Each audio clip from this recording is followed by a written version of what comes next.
Work tirelessly. There is no magic pill. It pisses me off when people say they don't have time.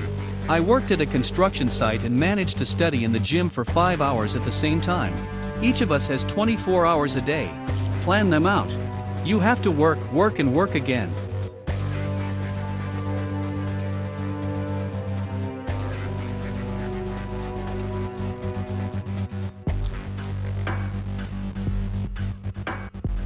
I'm here to talk to you about success.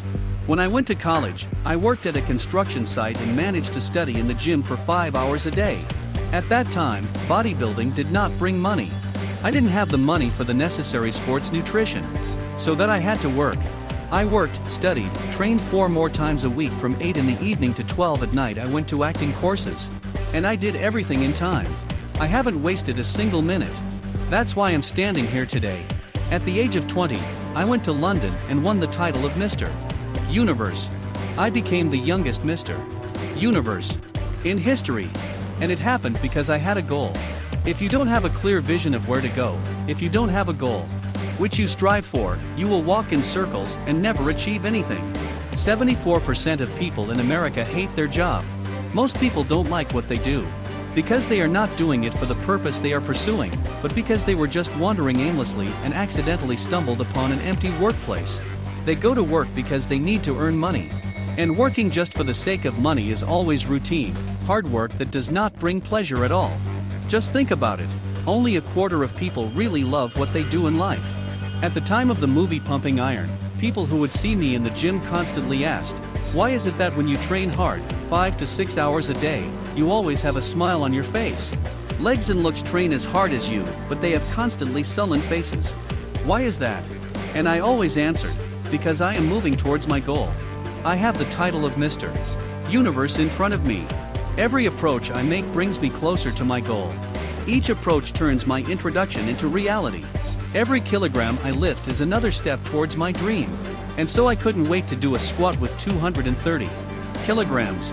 I wanted to do a bench press as soon as possible and 2,000 more twists on the press. And they couldn't wait for the next exercise. I want you to realize that introducing your goal makes the process of achieving it enjoyable. It doesn't matter what you do, but you have to have a goal. The goal is the first necessity. Muhammad Ali worked hard. I saw it with my own eyes. I remember when Ali was training, doing twists on the press, a sports writer came to his gym. He asked Ali how many repetitions he does? And Ali replied, "I don't count until it hurts." Just think about it, he didn't start counting twists until he felt pain. And only then did he start counting. That's what it means to work hard on yourself. And that's how everyone should work, no matter who you are. Give it your all. There is no magic pill. There is no magic in it. You can somehow dodge from this. You have to work, and work again. The whole secret of success lies in constant work on yourself. It pisses me off so much when people complain that they don't have time to go to the gym. They cannot devote 45 minutes a day to training. They are too lazy to allocate 1 hour in order to become better physically or mentally. Imagine what will happen to you if you read for 1 hour every day. Just imagine how much you will learn in 1 year, in 365 hours of reading.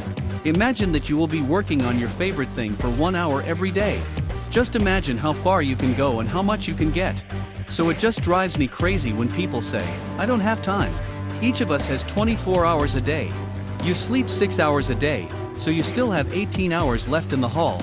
Someone shakes his head, probably he sleeps not 6, but 8 hours. But sleep faster this way. And how does it stay with us 18 hours? The average person works about 8 to 10 hours. Take away 10, we still have 8 hours left. It takes us about an hour on the road, someone 2 hours. And so we have 6 hours left. How do you use this time? Go eat. Gossip with someone. You stick to social networks and all that. Now you can see how much free time you have left. So, you need to learn how to plan your day. To work on yourself daily. I hate a backup plan. And I'll tell you why. There are so many doubting people in our world who say, "You can't. You're not going to make it. This is impossible." And this is normal, because they have been disappointed in life a lot. I've always told people, replace all no with yes. Instead of "you can't do it," always say with confidence, "I can do it." Remember, you are capable of anything, even if you are surrounded by whiners and skeptics. But when you start doubting yourself, that's what's really dangerous. Because then you say to yourself, if my plan doesn't work, then I have a backup plan. Then you already start thinking about the backup plan, and every thought that you put into the backup plan then takes energy from your main plan. It is very important to understand that we act better when we have no other choice. Because the backup plan becomes your safety net, which guarantees that even if you lose or fall, you have something else that ensures you it's bad. You don't give 100%. Because people show the best results in sports and in all other areas when they have no safety net. And I assure you, I have never had a backup plan in my life. I was absolutely ready for that. To become a bodybuilding champion. I was sure that I would move to America and get into show business. I knew that I had to become a leader, no matter what it cost me.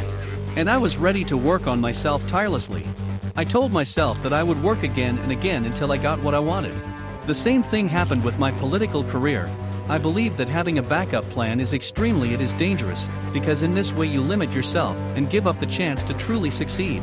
And the main reason why people always want to have a backup plan is that they are afraid of defeats. And what if I fail? I don't have anything else. Let me tell you something. Don't be afraid of defeats. Defeats are normal. If you don't fall, you're not going up that ladder. There are no people in the world who don't have to fail. Once, in one of Michael's interviews, Jordan was told that he was the incredible greatest basketball player of the times. To which he replied, "You only take into account my successes. But in order to become the greatest basketball player, I didn't have to miss 9,000 shots when I played the NBA. So no matter how successful he was considered, he missed 9,000 times throughout his career. Did it make him a loser? No. On the contrary, he is one of the greatest basketball players of all time." One of Michael Jordan's greatest quotes goes like this: "I've missed 9,000 times in my career. I have lost almost 300 games. 26 times I have been entrusted with the decisive throw. And I missed. I've been defeated in my life over and over again. And that's why I'm successful." While working on an electric light bulb, Thomas Edison was lucky after 10,000 attempts. And now think about what would have happened if he had given up after 9,000. He would be a loser, which no one would have known about. We've all failed, and that's fine. And abnormal is when a person falls and does not rise. And if he doesn't get up, he'll be a miserable loser for the rest of his life. And the winners will fall and rise. Fall and rise, always get up. This is the only way to become real rulers. I've suffered a lot of defeats too. I lost in competitions on bodybuilding, powerlifting, weightlifting. I've been in terrible movies. In films that went down the toilet, which received the worst reviews. Similarly, in politics, I remember how I was in the lead, how many people wanted to vote for me but I lost.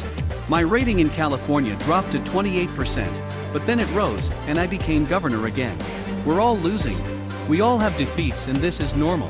That's why I say, don't worry about defeats, because when you are afraid of losing, you become constrained and pinched, you are not relaxed. And in order to succeed, whether in boxing, whether in your work, or in your studies, you must be completely relaxed. So relax and understand that it's okay to lose. Give your best and do everything in your power to achieve your main goal. Just don't be afraid to make mistakes.